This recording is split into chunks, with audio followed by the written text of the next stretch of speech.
Hello everyone, welcome back to my channel. ಇವತ್ತಿನ ವಿಡಿಯೋದಲ್ಲಿ ನಾನು ಕಂಪ್ಲೀಟ್ ಕ್ರೋಶ ಕುಚ್ಚಿದು ಬೇಸಿಕ್ಸ್ ಹೇಳ್ಕೊಡ್ತಾ ಇದ್ದೀನಿ. ನೋಡಿ, ಇಲ್ಲಿ ಫಸ್ಟ್ ನಾಟ್ ಹಾಕೋದನ್ನ ತೋರಿಸ್ತಾ ಇದ್ದೀನಿ. ಫಸ್ಟ್ ಈ ಥರ ಫಿಂಗರ್ಗೆ ಈ ಥರ ರೌಂಡಾಗಿ ದಾರನ ಸುತ್ತಕೊಂಡು ಸ್ವಲ್ಪ ಈ ಥರ ಟ್ವಿಸ್ಟ್ ಮಾಡ್ತಾ ಬರಬೇಕು. ಆಮೇಲೆ ದಾರನ ಈ ಥರ ಎಳೆದ್ರೆ ಒಂದು ನಾಟ್ ಆಗುತ್ತೆ. ನಿಮ್ಗೇನಾದ್ರು ಒಂದೇ ನಾಟಿಂದ ಕಂಫರ್ಟೇಬಲ್ ಇಲ್ಲ ಅಂತಂದರೆ ಇದೇ ಥರ ಮತ್ತೆ ಫಿಂಗರ್ ಸುತ್ತ ಟರ್ನ್ ಮಾಡಿಕೊಂಡು ಈ ಥರ ಟ್ವಿಸ್ಟ್ ಮಾಡಿ ಎಳೆದ್ಬಿಟ್ರೆ ನಾಟ್ ರೆಡಿ ಆಗುತ್ತೆ. ನೋಡಿ, ಇಷ್ಟು ಸಿಂಪಲ್ಲಾಗಿ ನಾಟ್ನ ಹಾಕೋಬೋದು. ಈ ಥರ 2 ನಾಟ್ ಹಾಕಿದರೆ ಸಾಕು, ತುಂಬಾ ಗಟ್ಟಿಯಾಗಿ ಬರುತ್ತೆ. ನೆಕ್ಸ್ಟ್ ನೋಡ್ತಾ ಇರ್ಬೋದು, ಇಲ್ಲಿ ನಾನು 0.75 mm ಕ್ರೋಶನ ಯೂಸ್ ಮಾಡಿದ್ದೀನಿ. ಮೋಸ್ಟ್ಲಿ ಇದನ್ನೇ ಯೂಸ್ ಮಾಡ್ತೀವಿ ನಾವು ಕ್ರೋಶೆ ಕುಚ್ಚು ಹಾಕೋಕ್ಕೋಸ್ಕರ. ಈ ವಿಡಿಯೋದಲ್ಲಿ ಕಂಪ್ಲೀಟ್ ಬೇಸಿಕ್ಸ್ ಇರುತ್ತೆ, ದಯವಿಟ್ಟು ಸ್ಕಿಪ್ ಮಾಡಬೇಡಿ. ಸ್ಕಿಪ್ ಮಾಡದೆ ಕಂಪ್ಲೀಟಾಗಿ ನೋಡಿ, ನಿಮ್ಗೆ ಅರ್ಥ ಆಗುತ್ತೆ. ಈಗ ನಾನು ಇಲ್ಲೊಂದು ಬಟ್ಟೆ ತೊಗೊಂಡಿದ್ದೀನಿ. ಬಟ್ಟೆಗೆ ಈ ದಾರನ ನಾಟ್ ಹಾಕಿರೋ ದಾರನ ತಗೊಂಡು ಯಾವ ಥರ ಲಾಕ್ ಮಾಡೋದು ಅಂತ ಈಗ ನಾನು ತೋರಿಸ್ಕೊಡ್ತೀನಿ. ನೀವು ರೈಟ್ ಹ್ಯಾಂಡಿಂದ ಕ್ರೋಶೆ ಕುಚ್ಚು ಹಾಕೋವಾಗ ಲೆಫ್ಟ್ ಹ್ಯಾಂಡ್ಗೆ ಈ ಥರ ದಾರನ ಪ್ರಾಪರಾಗಿ ಸುತ್ಕೋಬೇಕು. ನಿಮಗೆ ಕಂಫರ್ಟೇಬಲ್ ಆಗೋವರೆಗೂ ಕರೆಕ್ಟಾಗಿ ಸುತ್ಕೋಬೇಕು. ಈ ಥರ ಸ್ವಲ್ಪ ದಾರ ಬಿಟ್ಕೊಂಡು ಕೈಗೆ ಸುತ್ಕೋಬೇಕು. ಆ ಬೆರಳಿಗೆ ಸುತ್ಕೊಂಡ್ಮೇಲೆ ನೋಡಿ, ಈ ಥರ ಬಟ್ಟೆಗೆ ಫಸ್ಟು ನೀಡಲ್ನ ಈ ಥರ ಹಾಕ್ತಾಯಿದ್ದೀನಿ.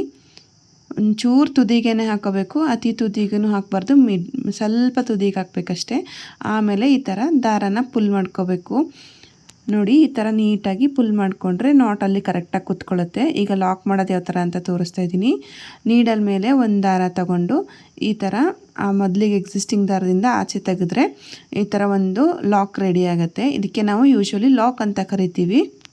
ಈಗ ನೆಕ್ಸ್ಟ್ ನಾನು ಚೈನ್ಸ್ ಯಾವ ಥರ ಹಾಕೋದು ಅಂತ ತೋರಿಸ್ತಾ ಇದ್ದೀನಿ. ನೀಡಲ್ ಮೇಲೆ ಒಂದು ದಾರ ತಗೊಂಡು ಎಕ್ಸಿಸ್ಟಿಂಗ್ ದಾರದಿಂದ ಆಚೆ ತೆಗೆಯೋದು. ಈಗ ನೀಡಲ್ ಮೇಲೆ ಒಂದೇ ದಾರ ಇರುತ್ತಲ್ಲ, ನೆಕ್ಸ್ಟ್ ಮತ್ತೆ ಒಂದು ದಾರ ತಗೊಳ್ಳೋದು, ಎಕ್ಸಿಸ್ಟಿಂಗ್ ದಾರನ ಆಚೆ ತೆಗಿಬೇಕು. ಇದೇ ಥರ ನಿಮಗೆ ಎಷ್ಟು ಚೈನ್ಸ್ ಬೇಕಾಗುತ್ತೋ ಅದನ್ನ ಹಾಕಬೇಕಾಗತ್ತೆ. ನಾವು ಬೇಸಿಕ್ ಲೈನ್ ಒಂದೊಂದ್ಸಲ ಈ ಥರ ಚೈನ್ಸಿಂದ ಹಾಕ್ತಾ ಇರ್ತೀವಲ್ಲ, ಆಗ ಇದು ಯೂಸ್ ಆಗುತ್ತೆ.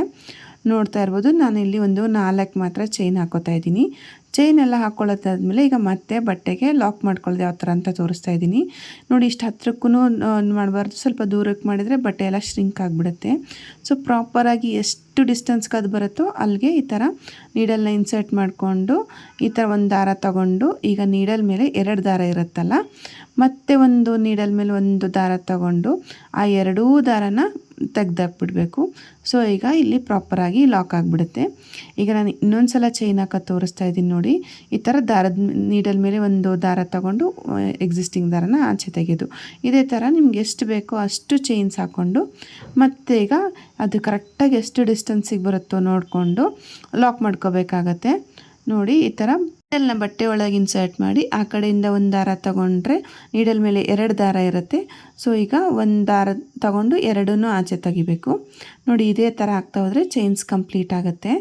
ಈಗ ನಾನು ಯಾವ ಥರ ಎಂಡ್ ಮಾಡಬೇಕು ಅಂತ ನಿಮಗೆ ತೋರಿಸ್ಕೊಡ್ತಾ ಇದ್ದೀನಿ. ಈ ಥರ ಸೇಮ್ ಏನು ಲಾಕ್ ಅಂತ ಹೇಳಿದ್ನಲ್ಲ, ಆ ಥರ ಲಾಕ್ ಮಾಡ್ಕೊಳ್ಬೇಕು.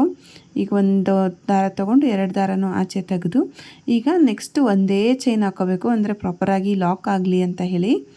ನೋಡಿ, ಈ ಥರ ಹಿಂಗೆ ತೆಗೆದು ದಾರನ ಫುಲ್ ಟೈಟಾಗಿ ಎಳಿಬೇಕು. ಆವಾಗ ಒಂಥರ ಗಟ್ಟಿಯಾಗಿ ಗಂಟು ಕೂತ್ಕೊಳ್ಳುತ್ತೆ. ನೆಕ್ಸ್ಟು ಎಕ್ಸ್ಟ್ರಾ ದಾರನ ಕಟ್ ಮಾಡಿಕೊಂಡೆ ಸ್ವಲ್ಪ ದಾರ ಎಕ್ಸ್ಟ್ರಾ ಬಿಟ್ಕೊಂಡಿದ್ದೀನಿ, ಯಾಕಂದರೆ ನಾನಿಲ್ಲಿ ಎಂಡಿಂಗ್ ಯಾವ ಥರ ಮಾಡಬೇಕು ಅಂತ ನಿಮಗೆ ತೋರಿಸ್ಕೊಡ್ತಾ ಇದ್ದೀನಿ. ಈ ಥರ ಒಂದು ಫ್ಯಾಬ್ರಿಕ್ ಗ್ಲೂ ಸಿಗುತ್ತೆ ಎಲ್ಲ ಶಾಪ್ಸಲ್ಲೂ, ಕುಚ್ಚು ಮೆಟೀರಿಯಲ್ ಎಲ್ಲಿ ಸಿಗುತ್ತಲ್ಲ ಅಲ್ಲೆಲ್ಲ ಸಿಗುತ್ತೆ. ಇದನ್ನು ನೀವು ದಾರ, ಯಾಕಂದರೆ 6 ಎಳೆ ಇರುತ್ತಲ್ವ, ಅದು ಪ್ರಾಪರಾಗಿ ಇಲ್ಲಾಂದರೆ ಬಿಚ್ಕೊಂಡ್ಬಿಡುತ್ತೆ ಅಂತ ಹೇಳಿ ಈ ಥರ ಫಸ್ಟು ಗ್ಲೂ ಹಾಕಿ ಅಂಟಿಸ್ಬೇಕು. ಗ್ಲೂ ಹಾಕಿ ಅಂಟಿಸಿದ ಮೇಲೆ ಮತ್ತೆ ಪೂರ್ತಿ ಎಕ್ಸ್ಟ್ರಾ ದಾರ ಏನಿರುತ್ತಲ್ಲ ಅದನ್ನೆಲ್ಲ ಕಟ್ ಮಾಡಿಕೊಂಡು ಒಂದೇ ಒಂಚೂರು ಈ ಥರ ದಾರ ಬಿಟ್ಕೋಬೇಕು. ಆಮೇಲೆ ಏನು ಮಾಡಬೇಕು ಅಂದರೆ ಮತ್ತೆ ಈ ಥರ ಉಲ್ಟ ತಿರುಗಿಸ್ಕೊಂಡು ಮತ್ತೆ ಒಂಚೂರು ಗ್ಲೂ ಹಾಕಿ, ಈಗ ಇರೋದೇನು ಗ್ಲೂ ಹಾಕಿ ಅಂಟಿಸಿದ್ವಲ್ಲ ಕಟ್ ಮಾಡ್ಕೊಂಡಿರೋ ದಾರನ ಈ ಥರ ಅಂಟಿಸಿ ಒಂದು 2 ಮಿನಿಟ್ಸ್ ಬಿಟ್ಟರೆ ಸಾಕು, ಅದು ಅಲ್ಲೇ ಕರೆಕ್ಟಾಗಿ ಲಾಕ್ ಆಗುತ್ತೆ. ಆವಾಗಲೂ ನೀವು ಸೀರೆ ಕುಚ್ಚು ಎಂಡ್ ಮಾಡೋವಾಗ ಈ ಥರ ಮಾಡ್ಕೋಬೋದು. ಈಗ ನೆಕ್ಸ್ಟ್ ಸ್ಟೆಪ್ನ ತೋರಿಸ್ತೀನಿ. ಈಗ ನೆಕ್ಸ್ಟ್ ಏನಾದ್ರು ನೀವು ಸೆಕೆಂಡ್ ಸ್ಟೆಪ್ ಹಾಕಬೇಕಾಗಿದ್ದರೆ, ಈಗ ಸ್ಟಾರ್ಟಿಂಗ್ ಎಲ್ಲಿ ಸ್ಟಾರ್ಟ್ ಮಾಡಿರ್ತೀರ ನಾಟ್ ಹಾಕ್ಕೊಂಡು ಅಲ್ಲಿಂದಲೇ ಮತ್ತೆ ಒಂದು ದಾರಕ್ಕೆ ನಾಟ್ ಹಾಕ್ಕೊಂಡು ಮತ್ತೆ ಈ ಥರ ತಗೋಬೇಕಾಗತ್ತೆ ದಾರನ. ನೆಕ್ಸ್ಟು ಒಂದು ನೀಡಲ್ ಮೇಲೆ ಒಂದು ದಾರ ತಗೊಂಡು ಎಕ್ಸಿಸ್ಟಿಂಗ್ ದಾರನ ತೆಗ್ದಾಕ್ಬಿಟ್ರೆ ಅದು ಅಲ್ಲಿಗೆ ಲಾಕ್ ಆಗಿಬಿಡುತ್ತೆ. ನೆಕ್ಸ್ಟ್ ಈಗ ಚೈನ್ ಮೇಲೇ ಒಳಗಡೆ ಇನ್ಸರ್ಟ್ ಮಾಡ್ಕೋಬೇಕು ನೀಡಲ್ನ. ಆ ಕಡೆಯಿಂದ ಒಂದು ದಾರ ತಗೋಬೇಕು. ಈಗ ನೀಡಲ್ ಮೇಲೆ 2 ದಾರ ಇರುತ್ತಲ್ಲ, ಮತ್ತೆ ಒಂದು ದಾರ ತಗೊಂಡು 2 ದಾರನೂ ಆಚೆ ತೆಗೆದುಬಿಡಬೇಕು. ಇದಕ್ಕೆ ನಾವು ಸಿಂಗಲ್ ಕ್ರೋಶೆ ಅಂತ ಹೇಳ್ತೀವಿ. ನೋಡಿ, ಈ ಥರ ನೀಡಲ್ ಮೇಲೆ ಒಂದು ದಾರ ತಗೋಬೇಕು, ಆಮೇಲೆ ಈ ಥರ ಆಚೆ ತೆಗೆದು ನೀಡಲ್ ಮೇಲೆ ಮತ್ತೊಂದು ದಾರ ತಗೊಂಡು ಎಕ್ಸಿಸ್ಟಿಂಗ್ 2 ದಾರನ ತೆಗೆದ್ರೆ ಸಿಂಗಲ್ ಕ್ರೋಶೆ ಅಂತ ಹೇಳ್ತೀವಿ. ಆ ಚೈನ್ ಗ್ಯಾಪ್ ಒಳಗಡೆನೆ ನೀಡಲ್ನ ಇನ್ಸರ್ಟ್ ಮಾಡಿ ಒಂದು ದಾರನ ತಗೊಂಡು ಮತ್ತೆ ಒಂದು ದಾರ ತಗೊಂಡು ಎಕ್ಸಿಸ್ಟಿಂಗ್ 2 ದಾರನ ತೆಗೆದ್ರೆ ಸಿಂಗಲ್ ಕ್ರೋಶೆ ಅಂತ ಹೇಳ್ತೀವಿ. ನಾನು ಮಲ್ಟಿಪಲ್ ಟೈಮ್ಸ್ ಹೇಳ್ತಾ ಇದ್ದೀನಿ, ಯಾಕಂದರೆ ಎಲ್ಲರಿಗೂ ಅರ್ಥ ಆಗಲಿ ಅಂತ. ಈಗ ನೋಡಿ, ನೀಡಲ್ ಮೇಲೆ ಒಂದು ದಾರ ತಗೊಂಡು ಚೈನ್ ಗ್ಯಾಪಲ್ಲಿ ಇನ್ಸರ್ಟ್ ಮಾಡಿ ಆ ಕಡೆಯಿಂದ ಬರೋವಾಗ ಮತ್ತೊಂದು ದಾರ ತಗೊಂಡು ಬಂದರೆ ಈ ಥರ 3 ಆಗುತ್ತೆ. ಈಗ ನೀಡಲ್ ಮೇಲೆ ಮತ್ತೊಂದು ದಾರ ತಗೊಳ್ಬೇಕು. ಒಂದು ದಾರ ತಗೊಂಡು 2 ದಾರನ ಆಚೆ ತೆಗಿಬೇಕು. ಈಗ 2 ಉಳಿಯುತ್ತೆ. ಆಮೇಲೆ ಮತ್ತೊಂದು ದಾರ ತಗೊಂಡು 2 ದಾರನ ಆಚೆ ತೆಗೆದ್ರೆ ಇದಕ್ಕೆ ನಾವು ಡಬಲ್ ಕ್ರೋಶೆ ಅಂತ ಹೇಳ್ತೀವಿ. ನಾನೀಗ ಇನ್ನೊಂದು ಸಲ ತೋರಿಸ್ತೀನಿ ನೋಡಿ.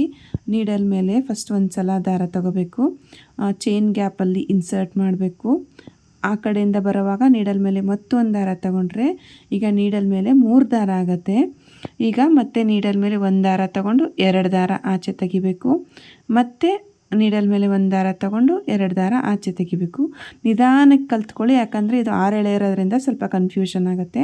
ಈಗ ಟ್ರಿಪಲ್ ಕ್ರೋಶೆ ನೋಡಿ, ನೀಡಲ್ ಮೇಲೆ 2 ಸಲ ದಾರ ತಗೊಂಡೆ, ಚೈನ್ ಗ್ಯಾಪಲ್ಲಿ ಇನ್ಸರ್ಟ್ ಮಾಡಿದೆ ನೀಡಲ್ನ, ಮತ್ತೆ ಒಂದು ದಾರನ ತಗೊಂಡು ಈಗ ನೀಡಲ್ ಮೇಲೆ 4 ದಾರ ಆಗುತ್ತೆ. ಇಲ್ಲೂ ಸೇಮ್ ನೀಡಲ್ ಮೇಲೆ ಒಂದು ದಾರ ತಗೋಬೇಕು, 2 ದಾರ ಆಚೆ ತೆಗಿಬೇಕು.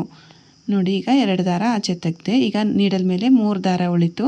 ಈಗ ನೆಕ್ಸ್ಟು ಒಂದು ದಾರ ತಗೊಂಡು ಇನ್ನೆರಡು ತೆಗೆದೆ. ಈಗ ನೀಡಲ್ ಮೇಲೆ 2 ದಾರ ಉಳಿತು. ಈಗ ಮತ್ತೆ ಒಂದು ದಾರ ತಗೊಂಡು ಇನ್ನೆರಡು ದಾರನ ಆಚೆ ತೆಗೆದೆ. ನೋಡಿ, ನಮ್ಮದು ಟ್ರಿಪಲ್ ಕ್ರೋಶೆ ರೆಡಿ ಆಯಿತು. ಈಗ ನಾನು ಇನ್ನೊಂದು ಸಲ ತೋರಿಸ್ತೀನಿ ನೋಡಿ. ನೀಡಲ್ ಮೇಲೆ 2 ಸಲ ದಾರ ತಗೋಬೇಕು. 2 ಸಲ ದಾರ ತಗೊಂಡ್ಮೇಲೆ ಚೈನ್ ಗ್ಯಾಪ್ ಒಳಗೆ ನೀಡಲ್ನ ಇನ್ಸರ್ಟ್ ಮಾಡಿ ಆ ಕಡೆಯಿಂದ ಬರೋವಾಗ ಇನ್ನೊಂದು ದಾರ ತಗೊಂಡು ಬರಬೇಕು. ನೀಡಲ್ ಮೇಲೆ 4 ದಾರ ಇರುತ್ತೆ. ಈಗ ಒಂದು ದಾರ ತಗೊಂಡು 2 ದಾರ ಆಚೆ ತೆಗಿಬೇಕು. ಮತ್ತೆ ಒಂದು ದಾರ ತಗೊಂಡು 2 ದಾರ ಆಚೆ ತೆಗಿಬೇಕು. ನೆಕ್ಸ್ಟ್ ಇನ್ನೂ ಒಂದು ಸಲ ಇದೇ ಥರ ಒಂದು ದಾರ ತಗೊಂಡು ಇನ್ನು ಎಕ್ಸಿಸ್ಟಿಂಗ್ 2 ದಾರನ ತೆಗೆದ್ಬಿಟ್ರೆ ನಮ್ಮ ಟ್ರಿಪಲ್ ಕ್ರೋಶೆ ರೆಡಿ ಆಯಿತು. ಈಗ ನೋಡಿ, ಹಾಫ್ ಡಬಲ್ ಕ್ರೋಶೆ ತಗೋತಿದ್ದೀನಿ. ನೀಡಲ್ ಮೇಲೆ ಒಂದು ದಾರ ತಗೊಂಡೆ. ಈಗ ಚೈನ್ ಗ್ಯಾಪ್ ಒಳಗೆ ಇನ್ಸರ್ಟ್ ಮಾಡಿ ಆ ಕಡೆಯಿಂದ ಇನ್ನೊಂದು ದಾರ ತಗೊಂಡು ಈಗ ಒಂದು ದಾರ ತಗೊಂಡು ಎಕ್ಸಿಸ್ಟಿಂಗ್ 3 ದಾರನೂ ಆಚೆ ತೆಗೆದುಬಿಟ್ರೆ ಇದಕ್ಕೆ ನಾವು ಹಾಫ್ ಡಬಲ್ ಕ್ರೋಶೆ ಅಂತ ಹೇಳ್ತೀವಿ. ಇನ್ನೊಂದು ಸಲ ತೋರಿಸ್ತೀನಿ ನೋಡಿ. ನೀಡಲ್ ಮೇಲೆ ಒಂದು ದಾರ ತಗೋಬೇಕು, ಚೈನ್ ಗ್ಯಾಪ್ ಒಳಗೆ ಇನ್ಸರ್ಟ್ ಮಾಡಿ ಬರೋವಾಗ ಆ ಕಡೆಯಿಂದ ಇನ್ನೊಂದು ದಾರ ತೊಗೊಂಬರ್ಬೇಕು. 3 ದಾರ ಆಗುತ್ತೆ. ಈಗ ಒಂದು ದಾರ ತಗೊಂಡು 3 ಆಚೆ ತೆಗೆದುಬಿಟ್ರೆ ಹಾಫ್ ಡಬಲ್ ಕ್ರೋಶೆ ರೆಡಿನೇ ಆಯಿತು. ನಾನು ಪಿಕೋಟ್ ಸ್ಟಿಚ್ ಯಾವ ಥರ ಹಾಕೋದು ಅಂತ ತೋರಿಸ್ತಾ ಇದ್ದೀನಿ. ಈಗ ಒಂದು ಡಬಲ್ ಕ್ರೋಶೆ ಹಾಕಿರ್ತೀರ ಅಂದ್ಕೊಳ್ಳಿ. ಅದಾದಮೇಲೆ ಒಂದು 3 ಚೈನ್ ಹಾಕೋಬೇಕಾಗತ್ತೆ. 3 ಚೈನ್ ಹಾಕ್ಕೊಂಡು ಈಗ ಏನು ಡಬಲ್ ಕ್ರೋಶೆ ಅಥವಾ ಟ್ರಿಪಲ್ ಕ್ರೋಶೆ ಹಾಕ್ಕೊಂಡಿರ್ತೀರಲ್ಲ ಆ ಕಂಬಕ್ಕೆ ಒಳಗಡೆ ಇನ್ಸರ್ಟ್ ಮಾಡಿ ಮತ್ತೆ ಒಂದು ದಾರ ತೊಗೊಂಡು ಆ ಕಡೆಯಿಂದ ಆಚೆ ಬಂದಮೇಲೆ ಒಂದು ದಾರ ತೊಗೊಂಡು 2 ದಾರನೂ ಆಚೆಗೆ ತೆಗೆದುಬಿಟ್ರೆ ಇದೊಂಥರ ಪಿಕೋಟ್ ಸ್ಟಿಚ್ ಅಂತ ರೆಡಿ ಆಗುತ್ತೆ. ಇದು ಮಲ್ಟಿಪಲ್ ಕುಚ್ ಡಿಸೈನಲ್ಲಿ ಯೂಸ್ ಮಾಡಿರ್ತೀನಿ ನಾನು. ತುಂಬಾ ಇಂಪಾರ್ಟೆಂಟ್ ಆಗಿರೋದೊಂದು ಡಿಸೈನ್ ಆಗಿರುತ್ತೆ ಇದು. ನೆಕ್ಸ್ಟ್ ಈಗ ಒಂದು ವೇಳೆ ಆರ್ಚ್ ಕಂಪ್ಲೀಟ್ ಆದಮೇಲೆ ಯಾವ ಥರ ಲಾಕ್ ಮಾಡೋದು ಅಂತ ತೋರಿಸ್ತಾ ಇದ್ದೀನಿ. ಮಿಡಲ್ನ ಚೈನ್ ಗ್ಯಾಪ್ ಒಳಗಡೆ ಇನ್ಸರ್ಟ್ ಮಾಡಿ ಆ ಕಡೆಯಿಂದ ಬರೋವಾಗ ಒಂದು ದಾರ ತೊಗೊಂಬಂದು ನೆಕ್ಸ್ಟು ಈಗ ಒಂದು ದಾರ ತೊಗೊಂಡು 2 ದಾರನೂ ಆಚೆ ತೆಗೆದುಬಿಟ್ರೆ ಅದೇ ಸಿಂಗಲ್ ಕ್ರೋಶೆಯಿಂದ ಲಾಕ್ ಮಾಡೋದು ಅಂತೀವಲ್ವ, ಅದೇ ಥರ ಸೇಮ್.